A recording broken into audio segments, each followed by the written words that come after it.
wonderful old vaudeville comic who said it takes 30 years to become an artist and 30 seconds to become a critic.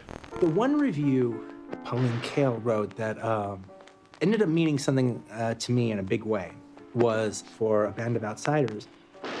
She said it was as if a bunch of movie-mad young French boys had taken a banal American crime novel and translated the poetry that they had read between the lines. It was like, that is my aesthetic, right there.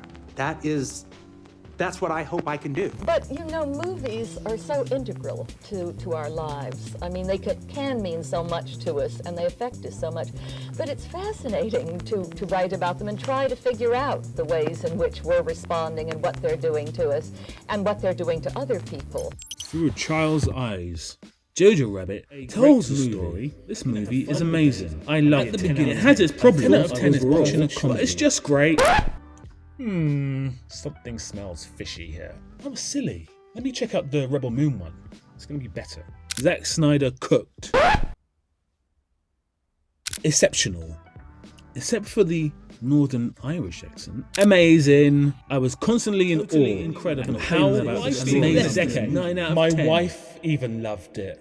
I mean, if his wife loved it, it must be good, right? What does that even mean? Metacritic. Okay, that's a very sensible website. Let me check out Metacritic. Let me do that. Rebel Moon is a masterpiece. Wow, I gotta tell you guys, I've seen it and it was perfect.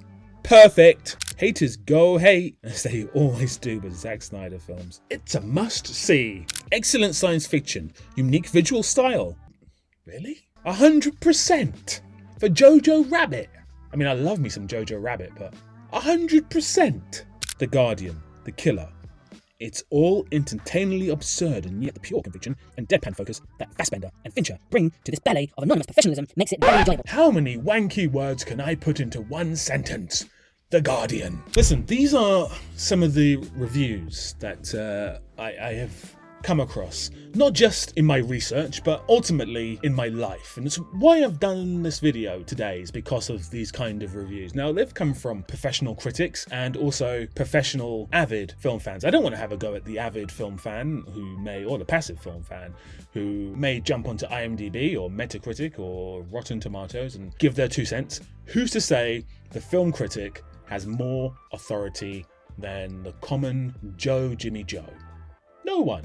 No one has got more authority than yourself.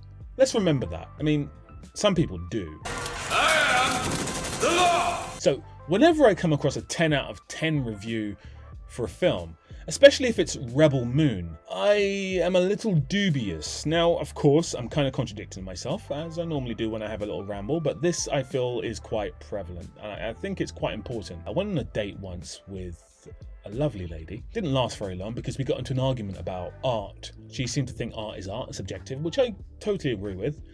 But when I said to her that The Godfather is the gold standard that I, as a filmmaker, look to hit, she seemed to take offense to that and think that that should not be a thing that should be said. Interesting. Hence to say, it was a bill please moment. I left. So this is kind of where I sit with this whole subject matter. First of all, I personally have never seen a 10 out of 10 film. If you ask me to rank my favourite films of all time, I would say Wizard of Oz, Fight Club, Godfather Part 2, Incendies, Back to the Future, there's so many. If you ask me to rank objectively the best films of all time, I would say to you Schindler's List, Come See Me, Shawshank Redemption, Seven.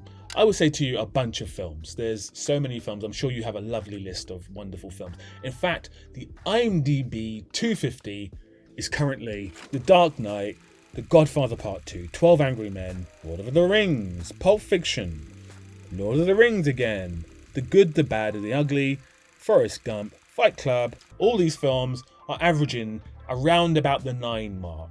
Nothing on this list is a 10. Of course, that would mean that every single person who voted would vote for a 10. And that never, ever happens. And in my world, that should never happen. 9s, 8s. 9s, 8s. Fine. but no 10s. Now, the reason I say that is because if you think about art at its highest form and at its lowest form, if we say that the lowest form of filmmaking is a 1, like this. They're eating her! And then they're going to eat me! Wonderful filmmaking. And if you say the highest form of filmmaking is a 9, say 9 rather than 10, then you'd see something like this.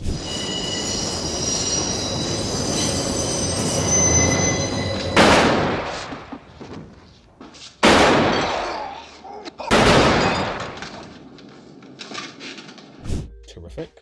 I wouldn't say that that 9 is flawless.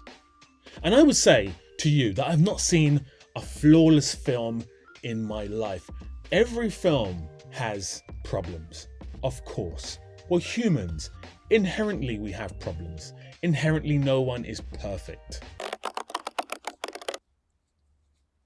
Okay, she's perfect. But inherently no one else is perfect. Okay, so she. But no one else is perfect. Damn it. He's got some really good films. Point is, no one's perfect. No one on this planet is perfect. Absolutely not. And films, because of that, are not perfect as well.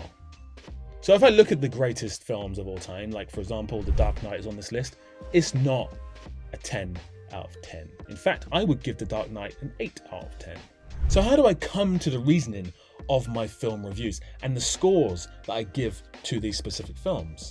Why is Dark Knight only an 8 to me? Why I tend to compare everything to what I consider to be a 9, and then I work from there. So for me, Schindler's List is a 9. However, a wonderful filmmaker like Michael Haneke, who I consider one of the greatest filmmakers of all time, seems to think Schindler's List is nowhere near a 9.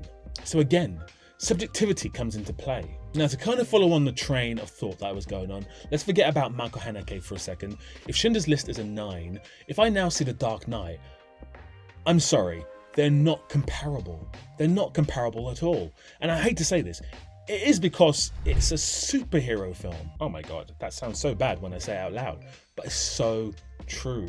Now, I feel The Dark Knight does get to the undertone of the humanistic qualities of every single human on the planet. I think there are some stuff going on there that is beyond superhero films, for sure, as per every single Nolan film. But I just can't get past the fact that you've got a grown man in a cape walking around a city. And because Christopher Nolan is a director that he is, and he likes to keep things very grounded, it feels even more ridiculous. I remember watching this particular scene in Dark Knight and just thinking, what am I watching? What am I watching? One man or the entire mob? He can wait. When the new DA hears about this, he'll want in. Do you trust him? It'll be hard to keep him out, and here he's as stubborn as you are. Now, don't shoot me. I love Christopher Nolan. I actually love The Dark Knight. I initially didn't like it, but I do love The Dark Knight. I just don't think it comes anywhere near a film like Schindler's List or Shawshank Redemption or Come See Me. It just hasn't got the gravity. It hasn't got the gravitas. It hasn't got the nuance and the undercurrent and the emotion, the touching moments that these films have. They really touch you in a deep place. They really get to a place in you that really, as a human being, it touches you to the core. And I just don't feel like The Dark Knight goes there. But forget about The Dark Knight. Forget about that. Let's go back to Michael Haneke and this. Would you make a film about Hitler? No. Why?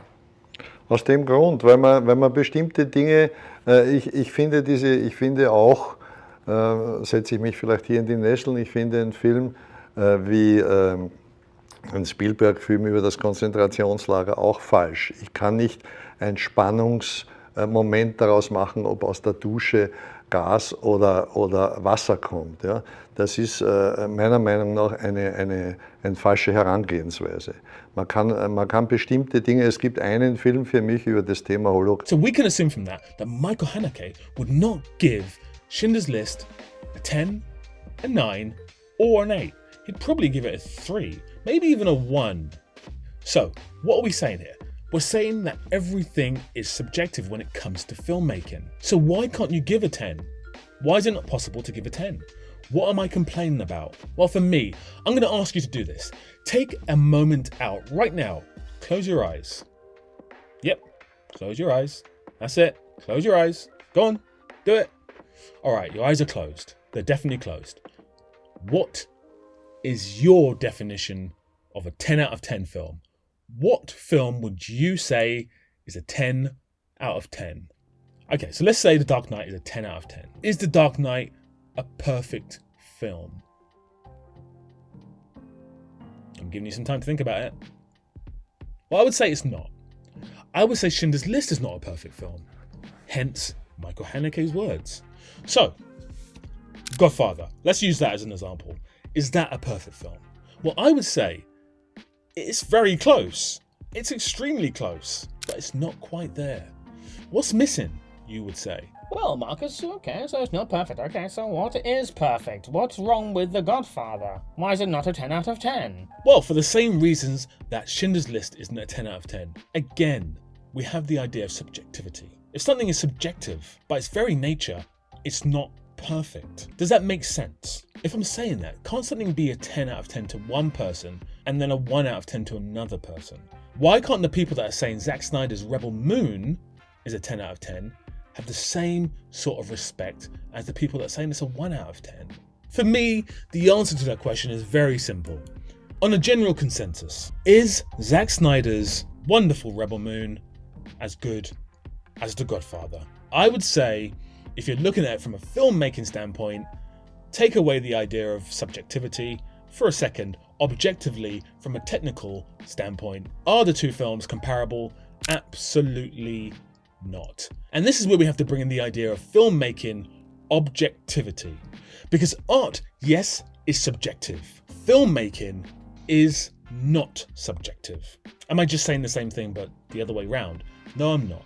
I'm talking about the technical prowess of film making. And there's no way that you can tell me that Rebel Moon is as good as The Godfather from a filmmaking standpoint. And that's how I like to look at films. I like to remove myself from the films on the sense of being enjoyable or not being enjoyable. It's very hard to do that, but I look at the films from a filmmaking standpoint. Is the narrative on point? Are the technicals on point? Sound design, cinematography, the acting. I take everything into account when I'm thinking about how to review a film. And that's why I struggle to think that a professional reviewer could review The Killer at 100%, which is 10 out of 10.